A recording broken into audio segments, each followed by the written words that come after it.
Olá, boa tarde. Qual foi o último grande show internacional que tivemos em Porto Alegre? Você lembra? A capital gaúcha tem ficado fora do circuito desses grandes espetáculos internacionais, né? Olha, só neste ano passaram pelo país bandas como Linkin Park, Oasis, Green Day, Guns N' Roses, Dua Lipa, só para citar alguns. Nenhum desses shows chegou até Porto Alegre. Por que isso está acontecendo? Público tem, mas será que faltam locais? Quais as explicações? O que pode ser feito para mudar isso? É o que vamos debater no Conversas Cruzadas de hoje, que começa agora.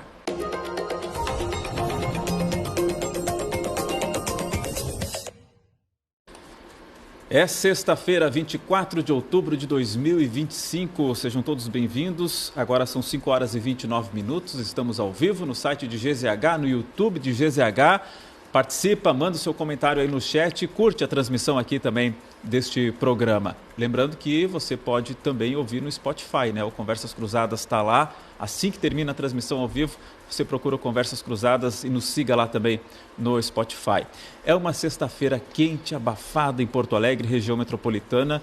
O dia até amanheceu mais ensolarado. Agora deu uma fechada no tempo, a temperatura está em 27 graus. Está com uma cara de chuva, hein? Mas não sei não se vai vir chuva. Me parece que não, né? Que vai ficar só nesse tempo mais fechado aí mesmo agora nesse fim de tarde. Bom, vamos apresentar os convidados do programa de hoje. A gente está recebendo aqui a professora Carol Govari, coordenadora do curso de produção fonográfica da Unicinos. Ao lado da professora Carol está o Rafael Bestetti, chefe de operações e produção da Opus Entretenimento. A Opus, você sabe, né? Uma produtora aí histórica aqui, que organiza muitos shows já há muitos anos aqui no Rio Grande do Sul. Do lado de cá da bancada a gente tem o Gustavo Sirotsky, diretor da Maia Entretenimento, também organiza aí muitos shows, festivais. A gente vai falar também aí do trabalho da Maia, além do tema central aqui do programa de hoje. E ao lado do Gustavo tem o Kenny Martins, CEO do Rap em Cena. Foi fim de semana passado, né? Tem o Turá agora no próximo fim de semana, que aí é com o Gustavo, e o Kenny também vai poder falar um pouquinho aí do Rap em Cena, que foi no sábado e no domingo aqui em Porto Alegre. Bom, gente, deixa eu dar uma olhadinha aqui. O chat está liberado para você mandar a sua mensagem, a sua pergunta. O Malacaio já está mandando aqui. Boa tarde, ótimo tema. Absurdo Porto Alegre ter sumido do mapa de grandes shows. Linkin Park, por exemplo, tinha data marcada e do nada cancelou. É a culpa das produtoras ou infra da cidade? É o que a gente vai atrás da resposta. Vou começar com a professora Carol, então. Que diagnóstico, professora, você faz aí desse momento de Porto Alegre que realmente, né, os grandes shows internacionais não estão vindo e a gente vê aí quem curte mesmo show, um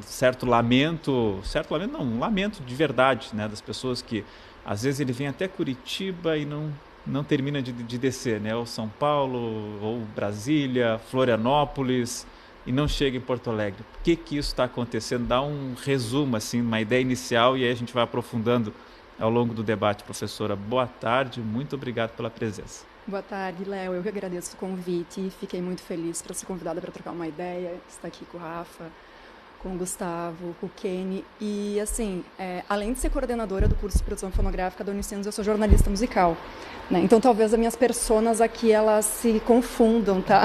Ótimo. E também eu sou público desses shows, né? Então é a persona perfeita. Então, assim, talvez eu confesso que talvez a gente vai se confundir aqui, eu vou fazer pergunta para eles. Mas é isso, é para cruzar mesmo a conversa. Eu pensei, eu vim muito de sangue doce, eu pensei assim, eu vou lá porque eu tenho perguntas para fazer. Me ajuda a fazer as perguntas, por favor. Mas, assim,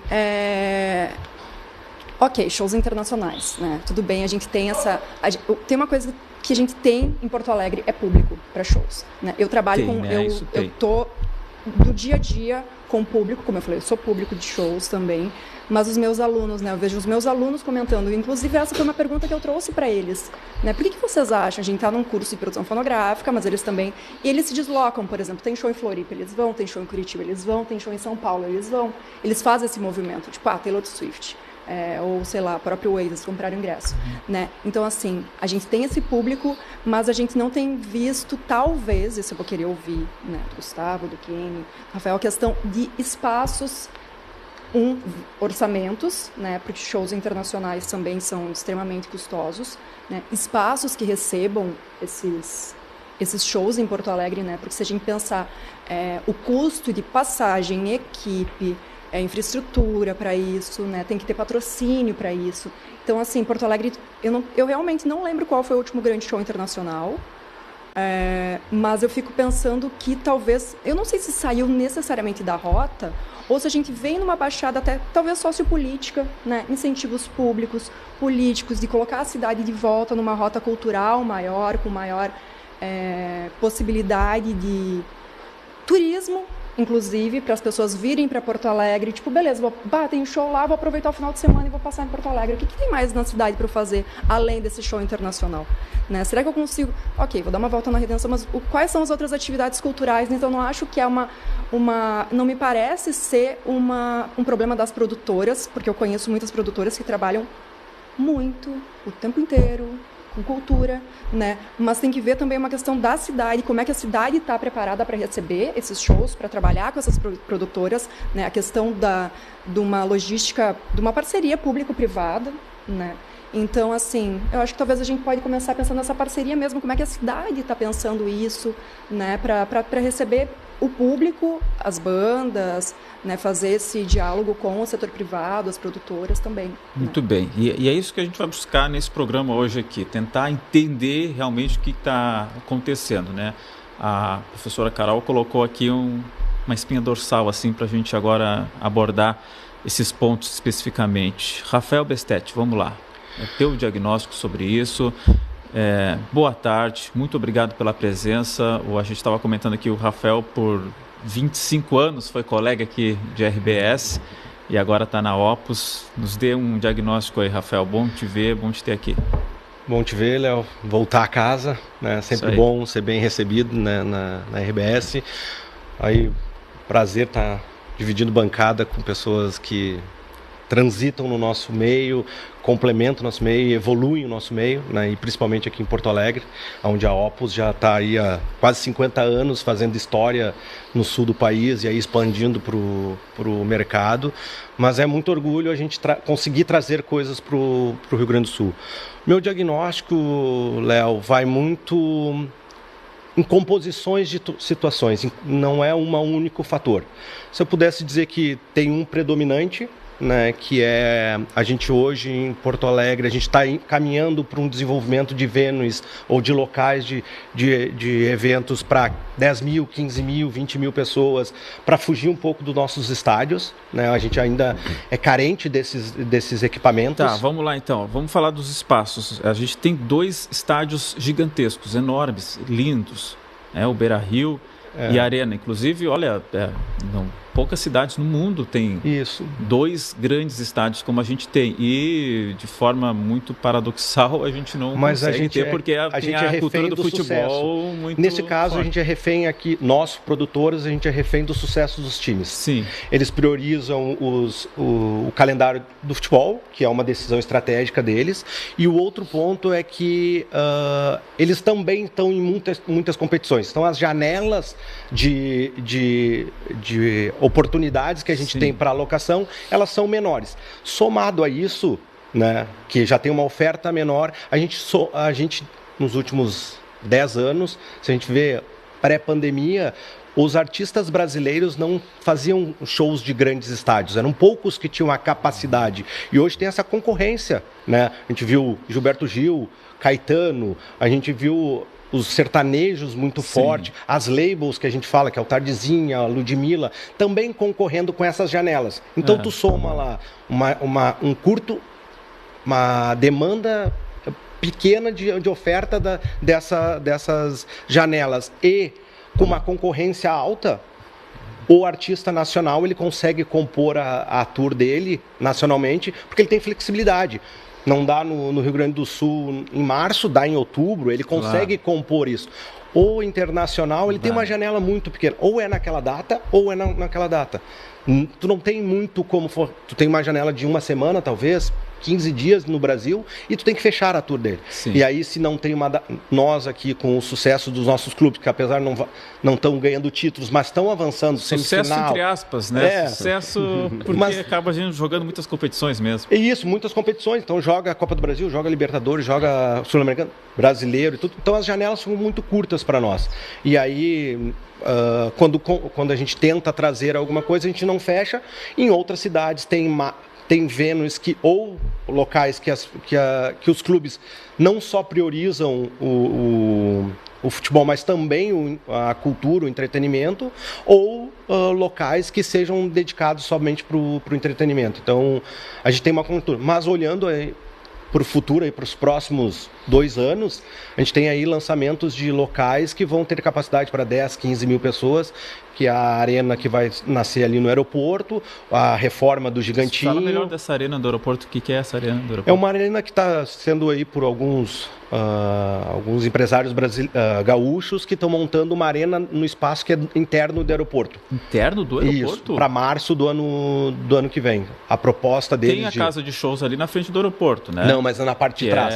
Agora vai ser uma outra que tem capacidade aí... Que é a antiga Pepsi on Stage, que é a KTO agora, né? Isso, agora vai ter cabe quantos nessa? A 6 mil, 7 mil? Isso, 5.500. E aí, e essa dentro do aeroporto Essa que estão chamando aí da Fly 51. Isso. Fly 51, ela vai ter aí capacidade até 10 mil, 12 mil pessoas. Então já é um local para um porte maior de artistas internacionais. Tá, e aí, bom, você estava pontuando ali as situações, né? Ficou no espaço, tem algum outro ponto ali que se destaca, Rafael? Não, e aí soma isso, que daí eu acho que não é uma coisa só do Rio Grande do Sul, que é a questão logística, dólar alto, vai somando esses fatores, né? O Rio Grande do Sul, e aí eu posso falar como a gente saiu de uma pandemia e caiu numa enchente. Então, a gente também tinha uma economia menos aquecida do que nos outros. Apesar do entretenimento e dos shows internacionais de médio e pequeno porte, eles nunca pararam no Rio Grande do Sul. Eles mantêm uma base muito sólida no Rio Grande do Sul. Sim. Então, o que realmente hoje a gente não vê ainda é show de estádios que movimentam o estado inteiro. Sim. E isso eu acho que a gente ainda não conseguiu solucionar. Mas a gente generalizar como shows internacionais, eu acho que não, porque tem aí shows quase que mensais internacionais em Porto Alegre. Shows internacionais. Mega shows, como a gente chama, como a gente fez agora em Florianópolis, o Guns. Falta isso ainda para Porto Alegre. Tá. Daqui a pouquinho vou falar um pouquinho desse show do Guns aí, que movimentou bastante. A gente tem imagens para mostrar, mas depois. Deixa eu girar a mesa aqui com o Gustavo Sirotsky também, que é da Maia Entretenimento. A Maia também organiza aí shows, festivais, né? Sim. Gustavo, tem o Festival Turá aí já nesse fim de semana, que a gente vai falar também em seguidinha, mas eu quero uma análise inicial tua sobre esse cenário dos grandes shows internacionais. Por que Porto Alegre saiu da rota? Boa tarde, Perfeito. Obrigado por estar aqui com a gente. Boa tarde, Léo. Obrigado pelo convite, prazer estar com essa mesa aqui qualificada, falando sobre o nosso mercado de entretenimento aí no Rio Grande do Sul e principalmente sobre esse ponto de shows internacionais.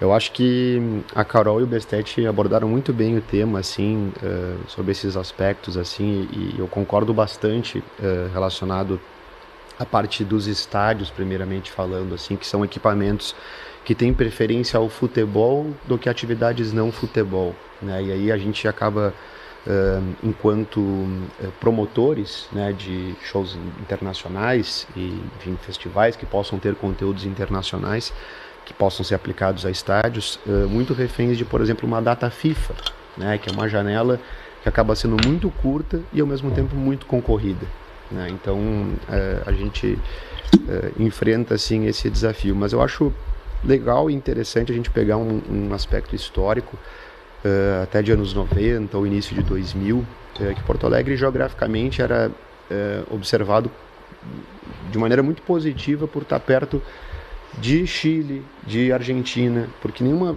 turnê internacional acaba aqui no Brasil sem estar estrategicamente ou taticamente mobilizada para os territórios latinos que nos cercam, né? Então, geralmente, começam pela Colômbia, vão a Lima, Santiago do Chile, como eu comentei, Buenos Aires, sempre foram mercados muito aquecidos, né? Até acho que nos últimos anos, Santiago acabou até ocupando um lugar à frente de Buenos Aires nesse aspecto. E ela é uma análise macro, assim mesmo. Eu acho que, pegando o gancho também, novamente, ali da questão pandêmica, eu acho que após esse momento nós vivemos uma era de festivais, que foi um tema muito abordado assim no território nacional inteiro. E acho que eu estava conversando com o Kenny até na chegada, assim, né, do quanto esse mercado acho que já se equalizou um pouco, assim, né, que ele já meio que se normalizou no sentido da demanda, né, porque acho que houve um boom de festivais, acho que uns continuaram, outros não, e acho que a gente agora, nos últimos 2 anos, está vivendo uma era de turnês, né, onde os artistas entenderam o seu potencial, o seu poder de venda, e os mercados que conseguiram criar com habilidade a cultura de fazer os shows de estádio, vamos pegar o exemplo do Allianz Parque, acho que é incomparável hoje essa análise. É que o Allianz Parque, ele prioriza o show, né? Exatamente. Mesmo com o Palmeiras, aí sim tendo sucesso. Palmeiras esse sim tem sucesso, mas e aí a torcida lá fica braba até, né? Não há uma relação muito legal lá, porque o torcedor sente falta dos vários jogos que tem que sair do Allianz por causa dos shows, mas lá o contrato é diferente, prioriza shows. Exato, é um estádio que tem gestão desde do dia zero de operação daquele estádio, que ele é voltado a entretenimento, né, evento esportivo, evento musical, e o calendário do futebol. Chega lá o torcedor do Palmeiras, dá de cara com um fã-clube dormindo lá na frente, às vezes, do Allianz Parque, muitas vezes, né? Então, acho que tem isso, e poxa, se a gente for olhar assim, novamente pelo aspecto histórico, né, em termos de parcerias público-privadas, se eu não estou enganado, a concessão agora, né, a PPP do Parque Harmonia foi a primeira de parques da história da nossa capital, né? Eu acho que isso é um ponto super relevante, assim, para a gente não falar e não ficar refém só da questão dos estádios, né, Léo? Porque a Harmonia tem se mostrado, né, um equipamento muito útil para os promotores do Sul, né? O Rap em Cena, um festival, né, muito consolidado ali. Amanhã é um dia que nós teremos Turá no Anfiteatro Pôr do Sol, e no mesmo dia também vai ter um evento lá no Parque Harmonia. Então, acho que os espaços existem, novos surgirão, e acho que esse é o Turá do ano passado, né? Estamos aí assistindo nosso Aftermovie de 2023, porque 24 acabamos adiando em decorrência das enchentes. E é um festival que valoriza muito o conteúdo nacional, o talento nacional, essa mistura, né, do Brasil, de todos os ritmos e estilos que a gente reúne no mesmo final de semana. Mas vamos em seguida a gente falar mais do Turá. Então, só para fechar esse primeiro raciocínio, então, Gustavo, tem uma soma aí de fatores, e sim, a falta de um espaço grande faz sim diferença na hora do show internacional vir, porque tem que estar disponível naquela agenda apertada do artista internacional. Perfeito, Léo. Fazendo um paralelo rápido com Curitiba, por exemplo, uma praça que a Ops atua bastante, nós pela Maia já fizemos muitas coisas, tem uma pedreira Paulo Leminski lá, né, no Parque das Pedreiras, que poxa, não, é um lugar incrível, extraordinário, e que ele tem uma capacidade de metade de um estádio, né? Então eles geram muito volume de show internacional lá. Então adiciona isso a uma secretaria de turismo muito pró esse movimento desse setor, uma hotelaria de alto nível. Acho que tudo isso corrobora para as turnês talvez pontuarem na região sul, em Curitiba, e não querer olhar para mais de um mercado naquela determinada região e focar mais ali para o eixo sudeste, né? Sim. Nessas ocasiões. Bom, vamos falar então com o Kenny Martins, que é CEO do Rap em Cena, e enfim, daqui a pouco a gente pode falar um pouquinho do Rap em Cena também, Kenny, mas eu quero uma visão tua também aí. Concorda, mais ou menos na mesma linha do pessoal. Sim. Aqui, estamos tentando entender por que esses grandes shows internacionais não estão chegando e qual o caminho, né, para a gente retomar esse cenário. Boa tarde, muito obrigado pela presença aqui no Conversa. Boa tarde, Léo, obrigado aí pelo espaço também, tá numa mesa tão qualificada aí com grandes referências do mercado. É um privilégio aqui poder passar um pouco do ponto de vista, né? Eu não tenho essa expertise tão gigante relacionado a artistas internacionais quanto as outras pessoas que estão aqui na mesa, quanto o Gustavo, né? O Belinski ali também. A Carol trouxe essa visão, mas ano passado, nos 10 anos de Rap em Cena, a gente resolveu fazer pela primeira vez os nossos artistas internacionais, onde a gente trouxe o Rich the Kid e o Ja Rule. E aí, com isso, a gente conseguiu perceber também uma grande dinâmica entre um artista mais nova geração e um artista da geração da velha guarda, né? Então a gente teve um aspecto muito positivo com o Ja Rule. enquanto o Rich the Kid, a gente viu que ele não conseguiu agregar com o público, principalmente o público que é pagante de ingresso, enquanto a gente tinha vários fãs do Ja Rule lá curtindo no domingo, né, para encerrar. E eu acho que, pegando um gancho até do que o Gustavo falou, porque a gente estava fazendo essa conversa ali nos bastidores, a gente teve muito essa relação pós-pandemia, no qual estourou e teve diversos festivais que nasceram, né, no Brasil inteiro. E aí teve o boom da galera ter ficado isolada durante 2 anos e logo que voltou os eventos, né, todo mundo ficou sedento, querendo consumir tudo que tinha possibilidade. E aí os grandes festivais, né, começaram a se tornar grandes turnês dos artistas, que muitos já praticavam, mas agora essa nova geração que não tinha tanto esse aspecto de realizar as turnês proprietárias começaram a fazer. E a gente acho que começou a abraçar um pouco mais também a cultura brasileira em si, né, essa própria valorização. Então a gente sempre tem muitos shows que acontecem aqui internacionais, eles não pararam de acontecer, mas eu acredito que também o mercado como um todo, pela questão da inflação, dos valores de logística, de cachê, estrutura, porque tudo sobe.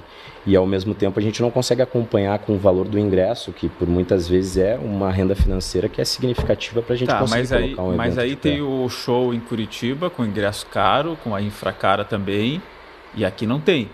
E aí qual seria a diferença? É porque é mais longe, aí é mais caro ainda?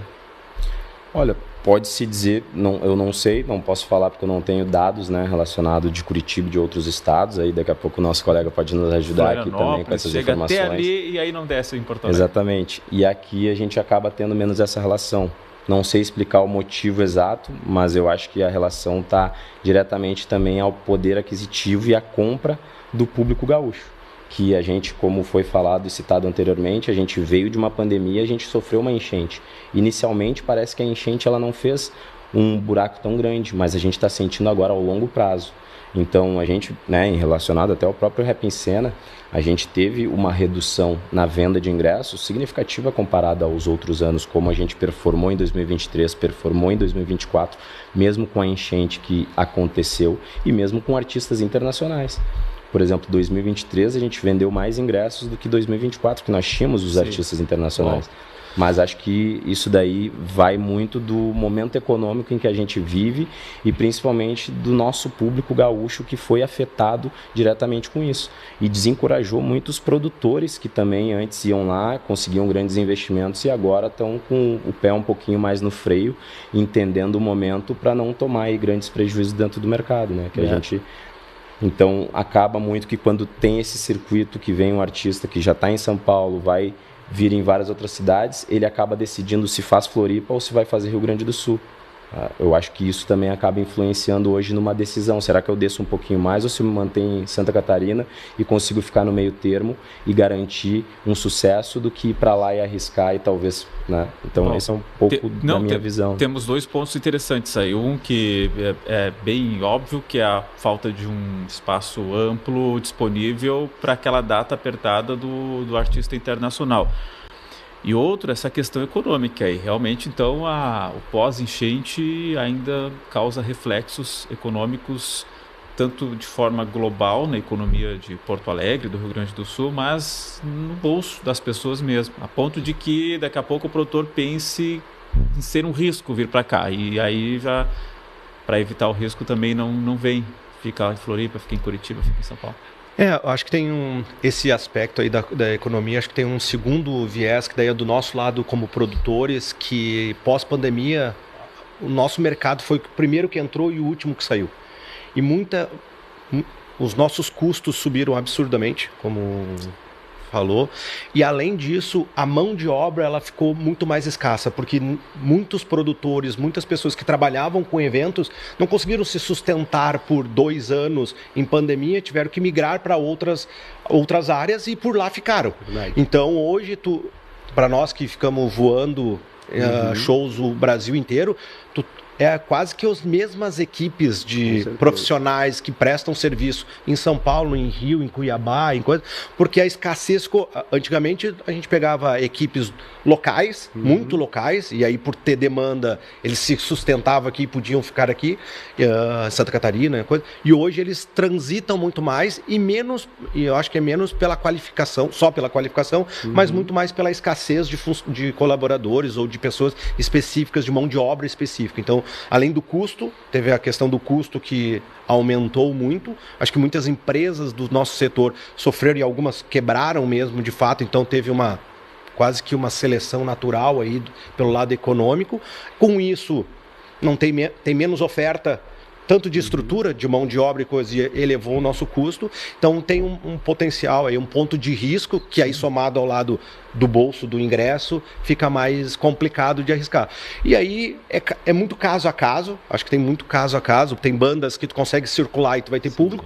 Tem outros que é melhor tu jogar no conservadorismo, deixa em São Paulo, faz 4 shows em São Paulo, que tu vai ganhar, todo mundo vira destino para lá. E aí é menos relacionado com os outros estados e muito mais relacionado com a tomada de risco do produtor. Essa questão da economia, então, é a economia global do estado como um todo, é a economia que afetou o bolso do público, e o Rafael traz aqui também de que a cadeia da produção cultural também é afetada com a questão econômica aqui. Eu queria ouvir a Carol aqui, que ela vai ou opinar ou perguntar, tá, Carol? Eu tô pensando. Eu vou liberar aqui, vou ler aqui algumas mensagens. O Ariel manda o seguinte: se você chegar em Porto Alegre à noite, não tem restaurantes após as 23 horas. Já fizemos um programa sobre isso. A vida noturna de Porto Alegre também. E o problema é muito maior que os shows em si, mas toda a retaguarda para atendimento ao público que não existe mais. Que mais aqui? Malacaio de novo. Já tivemos também sobre os espaços, né? O Passo da Areia como opção. Lembra do Linkin Park 2012. Fiergues, aí botou entre parênteses odiado por todos. Nunca fui show da Fiergues. O pessoal reclama um pouco, né, de questão de show lá no estacionamento. Hipódromo já teve show aqui no nosso hipódromo? Já teve, né? O Kiss e o Metallica. Isso. O Kiss, a Psycho Circles Tour foi no hipódromo. O Edu, as cidades têm mais estrutura que Porto Alegre hoje. Tem essa questão também. Vamos lá, Carol. Fiquei pensando, né, enquanto o Kenny estava comentando ali, e depois o Rafael pegou essa questão socioeconômica mesmo, né? Fiquei pensando também no valor do ticket médio, né? Porque tem a questão, óbvio, eu estava falando, né? Eu penso muito pelo lado do público, né? Dos meus alunos que falam sobre isso em aula, a questão dos valores dos ingressos, né? Mas também pensando depois no lado do produtor mesmo, que tem um investimento alto, um risco alto e uma rentabilidade baixa, né? Então a gente também tem que pensar numa questão geográfica, que o Brasil é um país de dimensão continental, né? Então os artistas, eles vêm para o Brasil, mas eles não circulam para o Brasil porque o Brasil é um continente, então é muito grande, então não tem como os artistas circularem, né? Então eu entendo que a gente tenha, né, a gente fica nessa, ok, por que eles não vêm para Porto Alegre, né? Eu tenho muitos amigos do Nordeste que se questionam pelo mesmo, a gente tem aquele clássico, longe demais das capitais, às vezes a gente fica nesse clichê, mas também é um fator, porque como o Rafa estava falando, ok, fica mais fácil tu parar em São Paulo, é mais seguro, vai ter mais sucesso e as pessoas vão se deslocar. Até daí o Gustavo estava falando da pedreira ali, por exemplo, em Curitiba, hotelaria, turismo, né? Uma cidade que está voltada para isso também. E os meus alunos mesmo falando, aí a gente vai de ônibus até Curitiba, o pessoal que é de São Paulo, Joinville, etc., também vai de ônibus para a questão do deslocamento, né? Uma passagem para Porto Alegre é cara. Né? Não é, que Curitiba pega a gente de São Paulo, se quiser, pega muita gente do norte de Santa Catarina. Exatamente. Facilmente. Então a gente tem uma questão cultural, facilmente, entre aspas, né? Desculpa, porque tudo é muito caro, mas assim, caro, mas é perto, né? Para quem, para um grande fã realizar um sonho de assistir um grande show, né? Então a gente tem a questão deslocamento, né? A questão de logística, seja do público, seja das bandas, né, que vem de fora, né? Tem essa questão socioeconômica, né? Então eu acho que são vários. Então na verdade é mais um comentário geral assim que eu fiquei pensando enquanto, né, a galera estava falando que, né, mas o valor do ticket médio me parece que sobe muito mais sendo aqui. Tu estava falando tipo, tá, mas vem para Curitiba, mas me parece que em Porto Alegre talvez eu tô por aí mesmo. Será que ele teria que não é o mesmo ingresso que Curitiba cobraria aqui. É muito parecido o ticket médio, assim, até porque a conta quem regula também, né? Desculpa, Gustavo. Até para conta fechar também para nós promotores. Claro que tem essa coisa, mas assim, quem regula isso é o mercado, né? Então a gente não consegue, gostaríamos de botar o poder de vocês não é ele é coisa. Então tem essa questão do Gustavo que traz de como que fecha a conta, como que faz, mas tem uma coisa de realidade de mercado. Então o ticket médio em São Paulo é muito maior do que o de Porto Alegre, porque o poder primeiro tem a demanda de público lá é muito maior, então tu consegue ter 11 milhões numa São Paulo, né, contra 1,5, 2 em Porto Alegre. Então tem uma dimensão. Então o mercado regula muito o ticket. Então essa percepção de que a gente eleva o ticket é que é caro mesmo trazer uma banda internacional. Então tu precisa fazer a conta fechar. Claro, mas não é pela região. Não é pela região. E sabe que eu fiquei muito curioso com a informação dessa casa de shows no aeroporto Salgado Filho.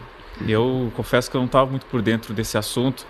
E aí eu fui pesquisar aqui e aí a nossa editora lá, Luísa, já separou até algumas ilustrações. Eu achei na coluna da Marta Esfredo informações.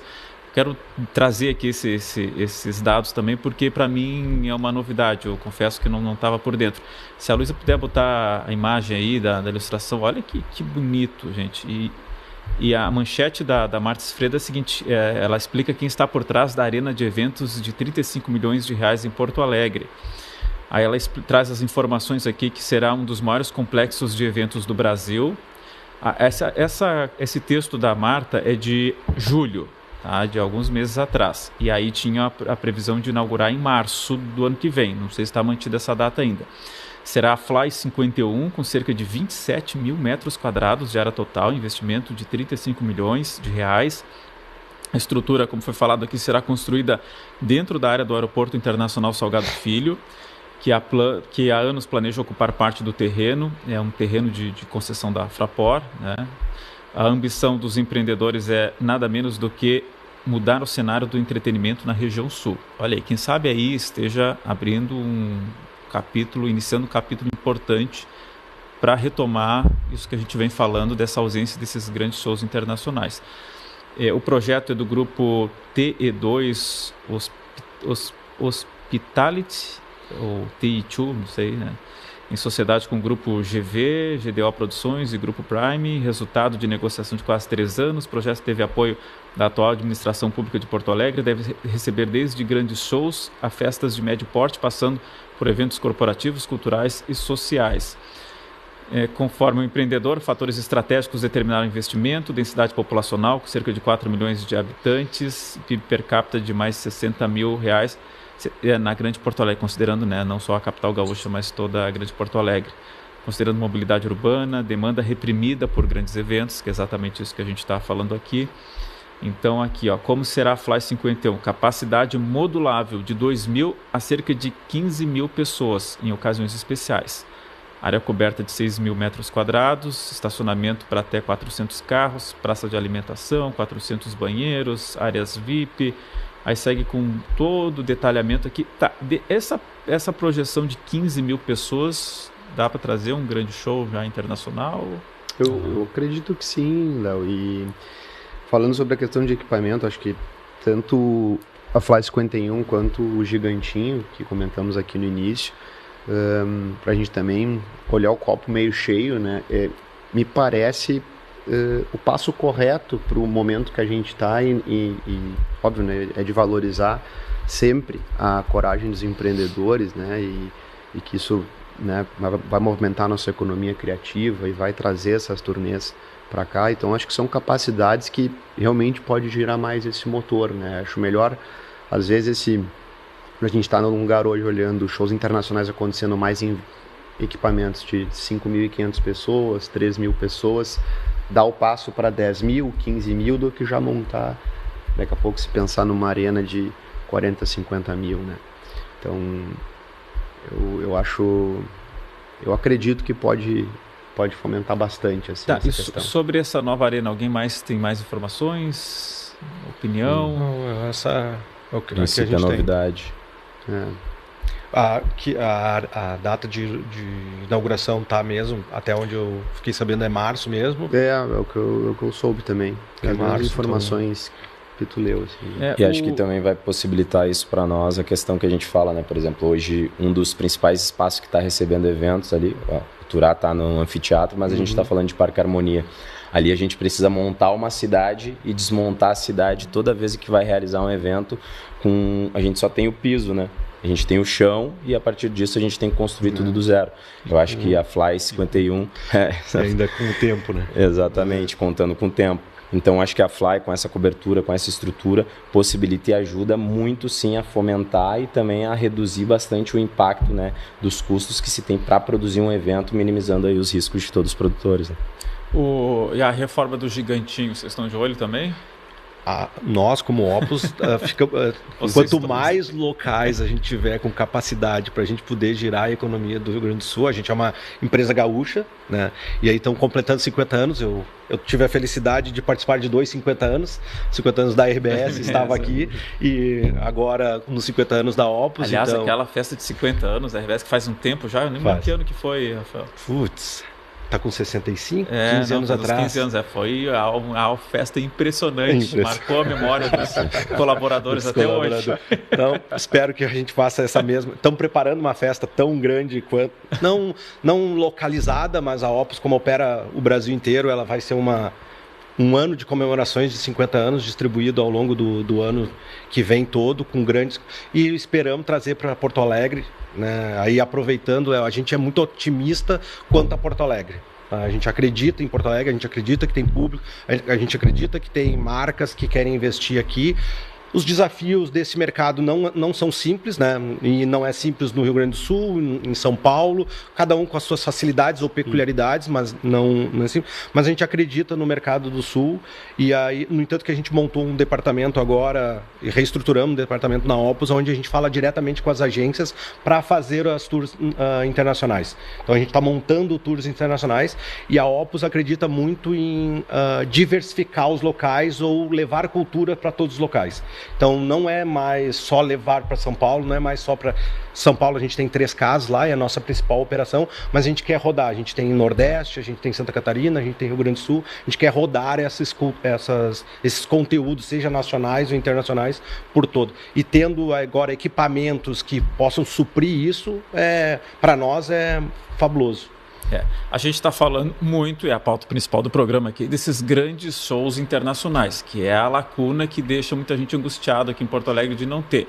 Bom, identificamos aqui, com os 4 convidados, alguns dos principais problemas, que é essa questão do espaço, casar com uma agenda muito apertada dos artistas internacionais, e que os grandes estádios não se liberam assim facilmente em razão dos clubes de futebol, mas já se vislumbra aí essa nova arena, enfim, a possibilidade, a reforma do Gigantinho, de a gente ter novos espaços. E quem sabe aí no futuro também, claro que com o passar dos anos e da distância da enchente e da pandemia, também o Estado vá se fortalecendo economicamente, e essa cadeia dos shows, a cadeia cultural, também volte a ter esse poder econômico um pouco maior aqui, que a gente consiga fazer frente aí com as outras capitais também.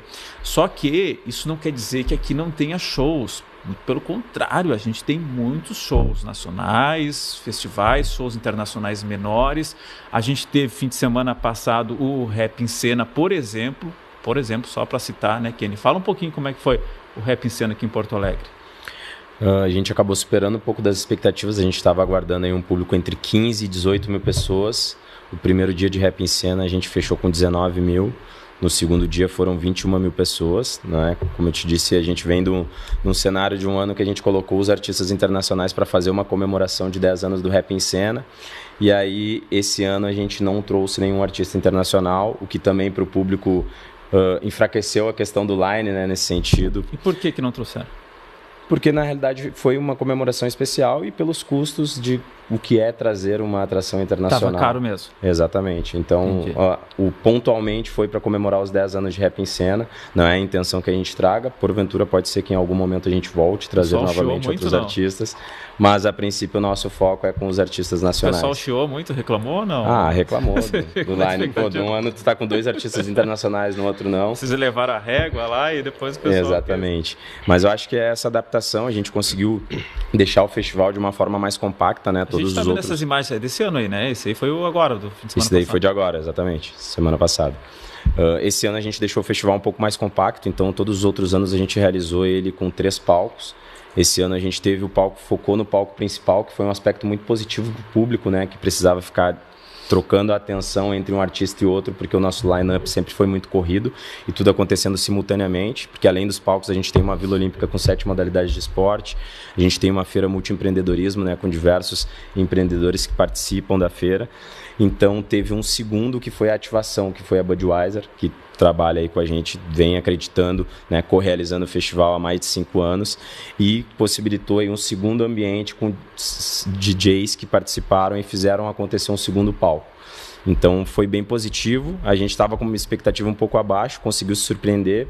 O primeiro dia começou com aquela chuva, depois a gente conseguiu, né, tranquilizar e equilibrar o tempo, e no domingo abriu aquele sol, que aí o público ficou mais animado e a gente conseguiu colocar aí um público superior ao de sábado. E foi uma edição bem positiva assim, em relação ao feedback do público, de como a gente conseguiu entregar e principalmente acho que sobreviver, né? Eu estava falando ali nos bastidores com o Gustavo, dentre esses anos acabou praticamente 90% dos festivais de rap, trap e funk que tinham se lançado pós-pandemia, e a gente, como Rap em Cena, aí, com 11 anos de festival, a gente se mantém vivo fazendo a cultura hip-hop pulsar, né? A cultura urbana pulsar com uma representação a nível nacional. Cada vez mais forte, né? Impressionante. Exatamente. Cada vez mais popular o rap, né? Inclusive a Petrobras foi o que nos ajudou bastante nisso, né? A entrada da Petrobras esse ano possibilitou a gente tornar o festival mais democrático. Sim. Então a gente conseguiu trazer o ticket médio, que era um valor bem mais alto, e conseguiu reduzir em 40% para abranger um público ainda maior. Muito bom, muito legal. E foi ali no Parque Harmonia. No Parque da Harmonia. Isso.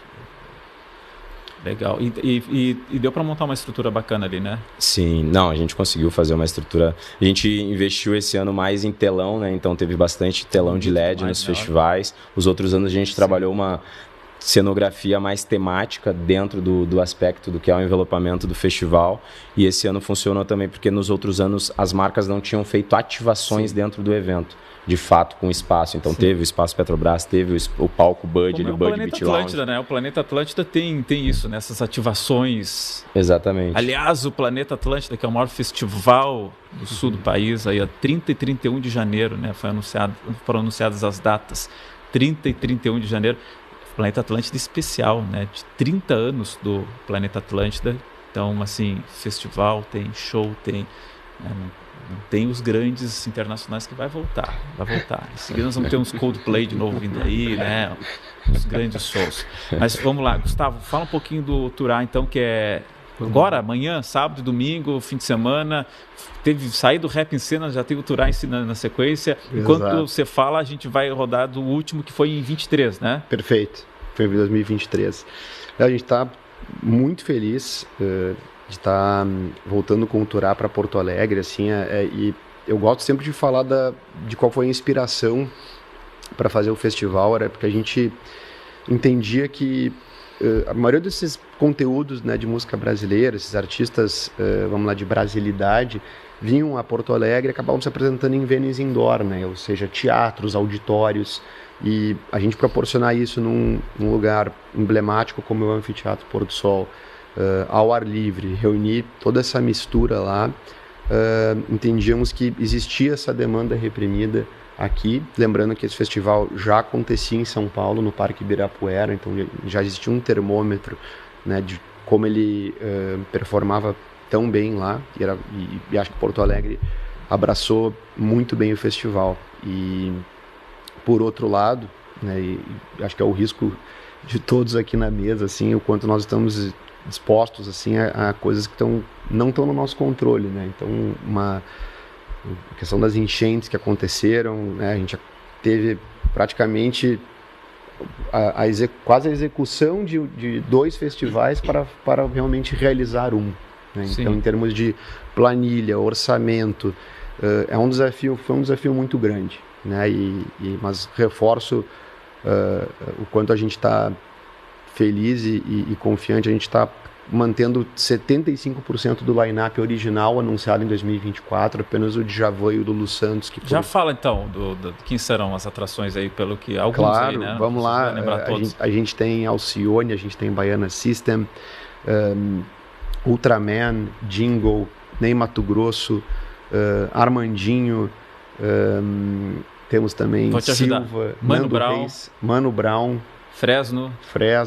Cachorro Grande, Ultraman, né? E entre cada show temos DJs e festas assinando os intervalos dessas apresentações do palco principal, que dá um ritmo de que a festa nunca para, né? Adicionando também blocos clássicos aqui de Porto Alegre, como o Turucutá e o Não Mexe Comigo, que é um bloco só de mulheres, dando também um tempero de carnaval aí pro nosso Turá, né? Então, o Turá, ele tem essa marca de unir, né, as diferentes tribos. Isso. Né? Acho que é mais ou menos por aí a marca dele. Perfeito. Ele não tem um gênero musical único, mas tudo que a gente entende que hoje, né, e isso muda muito rápido, né? De repente, o que hoje é a leitura da música brasileira para 2026 pode não ser, né? Então a gente tem vamos ter um pouco do rap do Mano Brown, a gente tem o Ney com o MPB, tem o Baiana System, que incrivelmente só se apresentou em Porto Alegre uma única vez, em 2018, no Opinião, nunca mais voltou a Porto Alegre, tá voltando agora. Armandinho, Fresno. E tem ingresso ainda para vender? Ainda tem ingresso, últimos ingressos em ticketsforfun.com.br. E quanto é que estão os ingressos? A gente tá a partir de 260 e vai até a modalidade inteira, né? Que no caso seria o preço cheio ali, né? Do ticket, né? Isso então, para ir aí tem no sábado? Isso tem o day, né? Que é a oportunidade do dia, e o passaporte. O 260 é o meia do day. Isso, exatamente. E aí tu tem no passaporte mas toda a estrutura de alimentação, banheiro, tudo. E essa brasilidade a gente também reflete na gastronomia, né? Trazendo restaurantes, trazendo temperos de maior parte do Brasil que a gente consegue colocar lá dentro. Sim. Então alguém não é comer... qualquer coisa assim que deu pra comer, não. Tem exatamente. Então refino ali nessa... Vai ter uma opção Nordeste, vai ter uma opção mineira, vai ter, obviamente, a nossa opção gaúcha. Sim. Então... E aí é legal, passa o dia todo, ela chega lá final da manhã, começo da tarde... Exatamente, abre portões 1h até as 11 da noite, estaremos com força máxima lá. Legal. Carol, vamos lá, diga mais. Pode voltar pro tema, tá? Se quiser, ou a gente fez um parênteses aqui para destacar também que temos sim shows legais. Pô, a gente teve o Rap em Cena, tem o Turá vindo aí, mas enfim, fica à vontade aí para trazer o teu destaque. Não, mas eu sou super positiva e esperançosa. É isso aí, não sou otimista, né? Não, total, porque assim, né, a gente teve o Rap em Cena, o Turá, sempre tá rolando show todo final de semana. Então, por mais que tenha uma pausa, entre aspas, se a gente uma pausa, né, nos shows internacionais, a gente vê o cenário local, regional e nacional em movimento o tempo todo, né, com o público engajado, o público do Turá, o Gustavo vai saber, em 2023 eu vi, é um público extremamente engajado, que se identifica com o espaço, né? Por exemplo, do Rap em Cena mais ainda, né? Porque tem uma questão muito forte de identificação com a música, o urbano, né? De pertencimento, né? Então são festivais que justamente trazem isso. Então eu vejo de uma forma muito positiva. Ok, a gente pode estar numa pausa internacional, mas a gente tem esse movimento das produtoras, dos shows nacionais acontecendo o tempo inteiro, né? Então talvez a gente pode pensar essa pausa, entre aspas, né? Novamente, como uma possibilidade de reformulação de experiências dos shows internacionais, né? De proporcionar possibilidades assim que o público tenha também, talvez, eu não sei, experiências mais sustentáveis, isso que o Gustavo falou. Ontem eu fui na montagem do Turá com os meus alunos, eu não lembro agora que tem uma tenda, isso que tu falou, é um bloco só de mulheres, tem um espaço também Isso, a gente tem um espaço livre de assédio também. Isso é muito importante. Que é super importante isso hoje, é muito né? importante. Os festivais estarem com essa bandeira, que é um lugar onde, enfim, qualquer pessoa pode ir lá manifestar qualquer episódio, né, que possa ter acontecido, que tem profissionais da área, obviamente, para poder lidar com o tema e o cuidado que a gente tem também com a fauna e biodiversidade daquele justamente eu estava lá ontem, estavam as biólogas lá cuidando, tinham uns ovinhos de um quero-quero que não podia tirar de lá, por exemplo, como é que... Então, acho que é muito legal a gente observar isso de uma forma positiva que acontece, né? Que as produtoras fazem isso pensando, ok, um espaço lá de preservação ambiental, as tartarugas tu tem que tirar para levar, né, antes de fazer ali cuidar todo o site ali do espaço, né? Então a gente eu vejo isso de uma forma muito positiva, sabe? A gente tem que valorizar isso também, sabe? Carol, o público é muito o público gaúcho, bem sendo super bairrista agora, a gente gosta muito de show ao vivo, de experiências ao vivo, muito, né? Então, beleza, a gente não estamos num momento muito internacional, mas eu vejo que podemos... Não, a rota vai ser ajustada. A rota, pelo que a gente está vendo aqui, não é nada assim, nossa, nunca mais teremos. Não, a rota vai sendo ajustada. Mas, Carol, você falou que levou os seus alunos lá para ver a produção do Turá. O que é o curso de produção fonográfica da Unicinos, né? O que é esse curso? O curso de produção fonográfica da Unicinos trabalha muito com o estúdio, né? Por exemplo, produção fonográfica, né? Se tu vai pegar pela lógica, é muito voltada a profissionais de estúdio, só que a gente tem uma grade curricular muito aberta para profissionais do setor musical, da indústria fonográfica, da indústria musical como um todo. Por exemplo, desde a concepção do entendimento de teoria musical, harmonia, prática em conjunto, né? Tentar formar um profissional muito amplo e interdisciplinar até para o mercado da música, né? Pois mas aí quem que se interessa por esse curso? Não necessariamente um músico, não é alguém que goste desse ecossistema de música e show e encontra nesse curso um jeito de se enquadrar e poder seguir uma carreira nisso. Exato, porque eu tenho inúmeros perfis de aluno. O aluno artista, né? Nós temos a gravadora, que é a Sigmund Records. Estamos com 4 lançamentos até o final do ano. É uma gravadora que dá universidade? É uma gravadora da universidade. A gente está numa reformulação agora, a gente está fazendo a reformulação da gravadora, a gente está lançando os alunos, né? E aí, na própria gravadora, que é uma gravadora experimental, como se fosse uma agência, sei lá, de comunicação. Sim. Né? Nos cursos de jornalismo tem muito de publicidade, uma rádio, uma agência de publicidade. Então, na produção fonográfica nós temos uma gravadora, onde os alunos vão produzir, gravar, mixar, masterizar, vão fazer a distribuição, vão ter simulando o que é todo mesmo. Todo o processo, ensaio fotográfico, isso vai para a imprensa, né? Então a gente tem esse perfil de aluno que vem muito artista, tem o perfil de aluno que quer ser técnico de estúdio, tem um aluno que gosta de fazer PA de shows, que a gente tem disciplinas, por exemplo, de áudio para eventos. Disciplina de gravação, produção musical, mixagem, masterização, né? Então, assim, novos negócios na indústria fonográfica. Desculpa, é um curso novo, relativamente novo, ou já existe faz tempo? Não, ele existe faz tempo. Eu assumi a coordenação há 2 anos, ele era um curso coordenado antigamente pelo Frank Jorge, ele tinha outro nome, na verdade, se chamava Produtores e Músicos de Rock. Então ele ampliou, porque assim, o público mudou muito. O público universitário, o rock hoje em dia, por exemplo, não é o nosso gênero musical mais forte. Claro. E aí restringia, né? Exatamente. Então, e tem outras universidades, cursos parecidos? Não, é um curso muito específico mesmo da Unicinos. E aí a pessoa ela ganha uma graduação em produção fonográfica, é Exatamente. Isso? É uma graduação tecnológica, né? Então a gente tem profissionais que saem.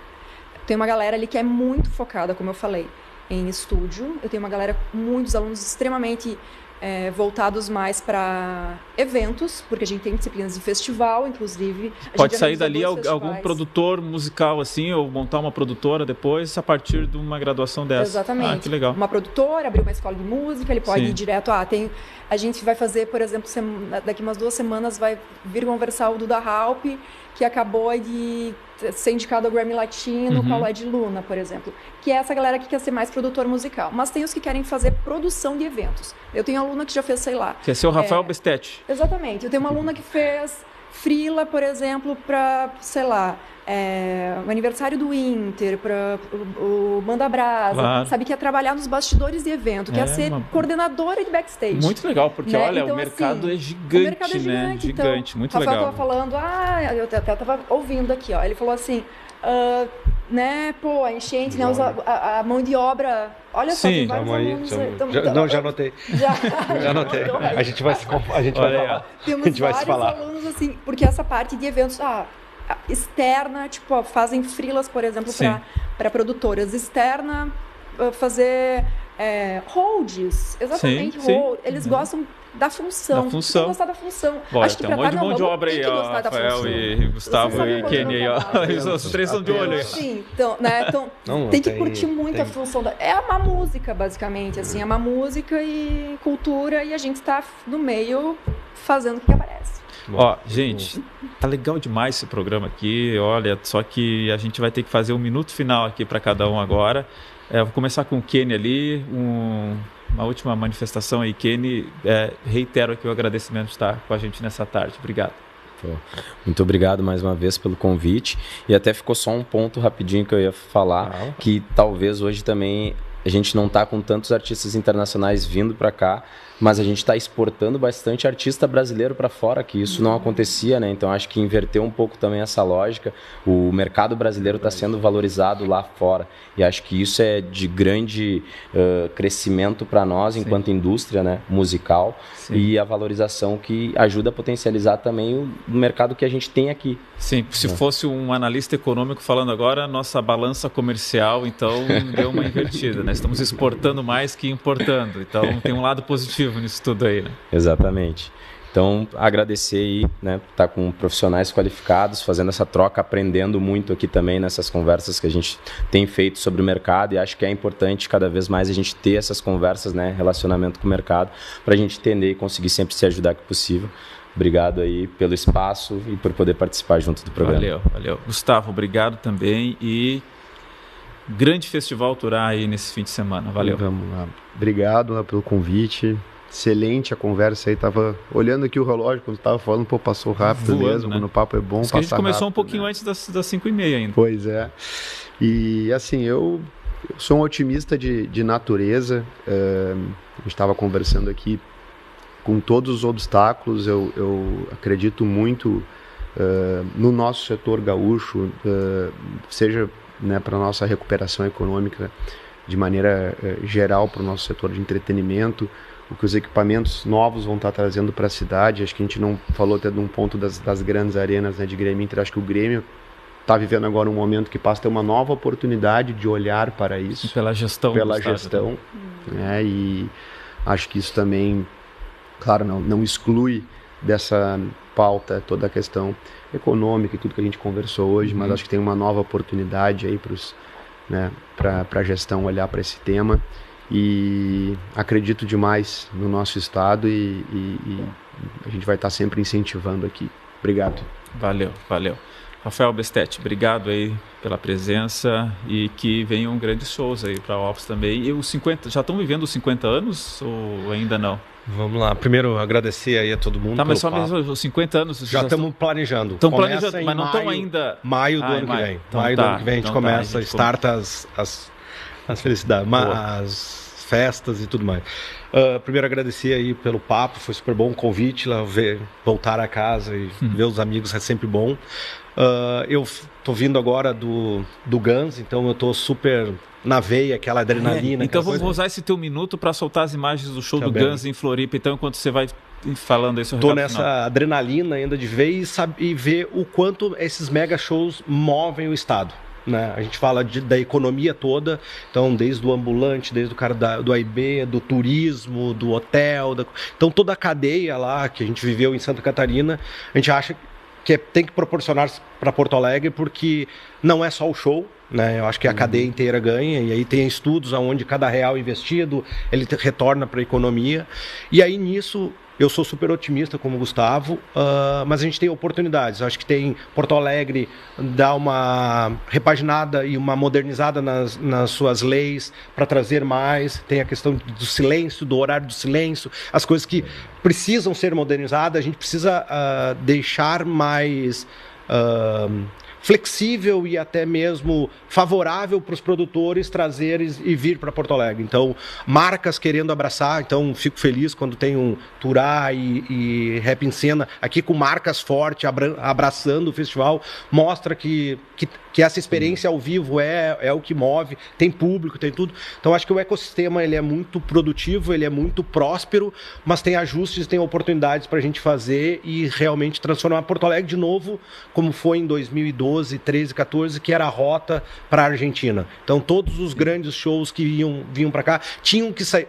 porque o nosso, como é continental e o nosso modal de logística é terrestre, tem que passar pelo Rio Grande do Sul. Então é um canal de escoamento da produção para a Argentina.